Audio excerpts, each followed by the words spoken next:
just a little bit bored here, so I thought I'd make a video about cold hard cash and about my first time making some big bucks because it brings back some good memories every time I see cold hard cash.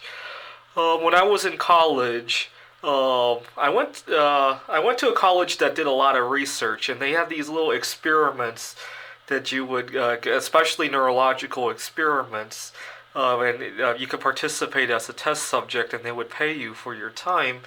And I remember my favorite experiment was one time they had you follow a dot on the screen, and then they asked you questions to see how your eye movement would affect your perception. And what else did I do? Various psychological exams like that. The only thing I wouldn't do is if they asked you to take a drug. I was relatively health conscious and I didn't want to do. Unfortunately, those paid the most amount of money. So one spring break, I got really excited about doing those, and my mom was really upset because I was growing old and we didn't have a lot of family time together. And instead of spending time with my mom and my younger brother, he was 6 years old at the time, instead of spending time with them, I would wander around our campus doing these little experiments. And at the end of spring break, if I remember correctly, I had $100, $200, and it seemed like $1 million to me because I was living with my family. I didn't have any bills to pay, if you will. I mean, I had little things that I wanted to do, but no bills to pay, and then I would blow it all on stupid stuff, especially if there's a girl involved. Oh my god, that money will evaporate fast. Like, but at least I didn't have any bills to pay. If I made 200 extra bucks today, it just gets dissolved in my budget. At the time, 200 bucks seemed like $1 million to me. At the time, I didn't have a driver's license yet, so I didn't have a car payment. I didn't have gas to pay for. It just seemed like a whole lot of money. I remember I got really envious because a friend of mine. This was back in the mid 2000s when gambling was in fashion, and he would be playing online poker, and for a time he was winning. I think he eventually lost, and he completely dropped out of online poker, and he's kind of living on this straight and narrow now. But at one point he won a lot of money, and one time we had gone out to lunch, and he had shown me a bunch of cold hard cash that he had won. And it was about $1,000 to $2,000, and I just got really envious at him because I didn't have a whole lot of money to travel. I had the money to go on these dates because I would do the experiments. Oh, I remember now. When I was doing those psychological experiments, I would often give fake names and then do them twice or three times or four times. I would often disguise my appearance, and my favorite was if I would get a haircut. And then I would do the experiments again, and it would almost pay for the haircut. Well, it would definitely pay for the haircut because I could do all of my experiments again. I would do them before and after the haircut, and those are some good times. It just feels a whole lot better to get a bunch of cold hard cash compared to getting a check. I mean, I like getting paid. Don't get me wrong, but cold hard cash just feels a whole lot better than it. It feels. It's kind of like if you watch the Dave Ramsey show. He suggests that you use cash because it's painful to spend cash. On the converse side of things, it feels more exciting to be handed cash. And I don't like using cash, actually. The problem is that if I break a bill, especially in Japan, because they have coins that are worth quite a bit more than here in the US. If I go to Japan and I spend a 10,000 yen bill and I get a bunch of loose change, a bunch of 500 yen coins. They have coins worth 500 yen, I think. They even have coins worth 1,000 yen, but only for certain years when they make commemoratives. I get a bunch of those coins, and then they get lost in the seat cushion, or maybe I go board the subway in Japan, I sit down, all the coins just roll out of my pocket, and they're gone.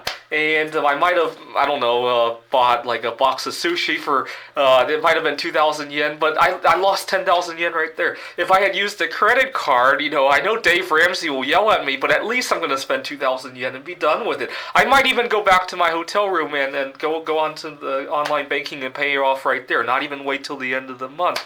So it really depends on your personal situation. That's just how I am. But conversely, I like being handed cash. Sometimes I even put off depositing it when I get here. Look how much foreign currency I have. I don't even change it back. I well, first of all, there's a huge commission to change back any of these currencies. So usually to change, if you go to Japan and you go to the currency window and you hand them U.S. dollars, the exchange rate's not so bad. But changing it back is, especially in some of the smaller countries, like in Poland, don't even think about trying to change this back. You definitely won't get a good rate on that. Or to a lesser extent, Taiwan. And where's that Macau currency? Where is it? I had some Macau currency. Anyway, so for the smaller countries, in Japan, maybe it's not so bad, but I want to encourage myself to go back to Japan anyway, so I haven't changed it back. I had a dream one time that I was walking down Central Park in New York. This was when I was living in New York. And I had a dream that I was walking through Central Park when I saw this suitcase in the middle of the grass, and I picked it up and I opened it, and it's stuffed with cold hard cash. There must have been tens of thousands or even hundreds of thousands of dollars in there. And as I was counting the money, I looked, and the money looked so weird because, first of all, the denominations of the bills were weird. There were $60 bills, there were $300 bills. There were $7 bills, and I couldn't make sense of it. And then I looked at the serial numbers, and all the serial numbers were weird too. They weren't whole numbers like this. They had decimals, they had imaginary numbers, and they had the weird the square roots and stuff like that. And that's when I realized that doesn't make any sense. And that's when I woke up. And then I had another dream. See, my favorite vacation destination is Gdansk Bay. I haven't gone there since 2017. I need to go back. That's why I haven't changed the currency back. I kept it for my next trip. Anyway, so in the dream I was staying in a hotel overlooking Gdansk Bay, and there was a backgammon tournament. I love to play backgammon. See, part of the reason I don't play backgammon as much as I love to is that they always bet a ton of money on the games, and it's often a little bit outside of my budget. So I go compete in the backgammon tournament in Gdansk, and I win! I remember in the dream I kept rolling double sixes, double fives, really good rolls, and I just win. And the director, he shakes my hand, and he hands me my prize money. It was about 1,000,000 Polish Zoid. And he handed them to me in 2,000 Zoid bills, and in a stack that was about 5-6 inches high. And he's still shaking my hand while he's handing me the money. And I just got a really good feeling. I didn't even want to spend the money. And the director was like asking me, well, what do you want to spend this money on? And I said, I normally don't get to play a whole lot of backgammon, but now that I have all this money, I can play more. And I definitely want to come back to Gdansk a few more times.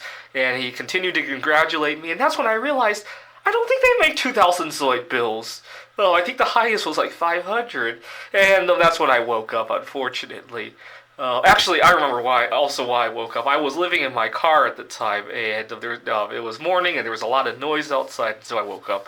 Which is unfortunate, because I don't get to play a lot of as much backgammon as I like. So here in Washington State, I live in the Seattle area. We used to have a tournament in Seattle every week or every 2 weeks? I can't even remember now, because it's been canceled for some time. Anyways... And so I didn't go every time, though, because, again, the budget constraint. I mean, I would often have to spend $40, $50, depending on how many rounds we ended up playing, and it got a little bit out of hand to spend that much every week or every 2 weeks. One day I get an email saying that we can't hold these tournaments anymore, and I emailed the director saying, well, what happened? And the director... said that Washington State was cracking down on unlicensed gambling. In the back of my mind, oh, that's great. We can now play backgammon just for fun, just the way backgammon was designed to be played. And I said, well, that's fine. I never really liked betting money in backgammon anyway. Why don't we meet up next week and let's play some backgammon for fun? I get no response from them. Nobody wants to play anymore if there's no cold hard cash involved. Which is really dumb. I'm serious about that. Oftentimes when people ask me what I would do if I had $1 million, I'd love to play more backgammon. Not because I want to turn the $1 million into two, but just to play. And unfortunately, it's a little bit outside of my budget. Anyways, thanks for watching. Hope you have some good luck with Cold Hard Cash this year.